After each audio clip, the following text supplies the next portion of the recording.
6 idées reçues mais fausses sur la mémoire. Première idée. Pour mémoriser la musique, il faut une mémoire phénoménale. La plupart des musiciens n'ont pas une telle mémoire. Par exemple, pour citer un pianiste de très haut niveau, un des meilleurs pianistes de sa génération, Alfred Brendel, il reconnaissait ne pas avoir du tout de mémoire exceptionnelle. Pourtant, il avait un immense répertoire. Deuxième idée reçue. Pour mémoriser, il faut photographier la partition et garder cette photographie mentalement.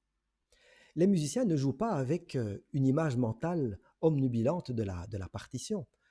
Du reste, même le fait d'avoir la partition posée sur le pupitre ne signifie pas qu'on va pouvoir jouer un morceau. Troisième idée reçue que vous avez peut-être acceptée.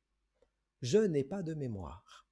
Nous avons tous de la mémoire, à moins d'avoir de gros problèmes neurologiques, nous pouvons tous mémoriser. Quatrième idée reçue.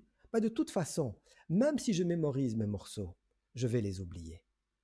Nous allons voir qu'il y a des stratégies pour entretenir la mémoire. On parle de la maintenance de la mémoire. Cinquième idée reçue. À force de répétition, je vais mémoriser. Alors il est vrai que la répétition fait partie des étapes de la mémorisation. Mais nous allons voir qu'il y a une certaine façon de répéter pour mémoriser. En plus de cela, la simple répétition, une fois qu'on a dépassé 30 ou 35 ans, âge auquel la plasticité cérébrale est moins grande, et bien souvent, la simple répétition n'est plus suffisante. Il va falloir ajouter d'autres formes de mémoire ou de pratique ou d'analyse pour pouvoir mémoriser.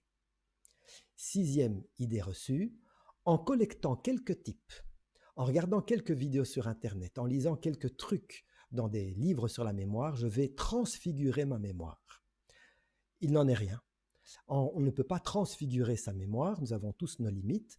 Par contre, et c'est le but de ces vidéos, on peut mieux la comprendre, qu'elle soit moins opaque, et avoir de bonnes pratiques qui vont permettre de mieux utiliser la mémoire que nous avons.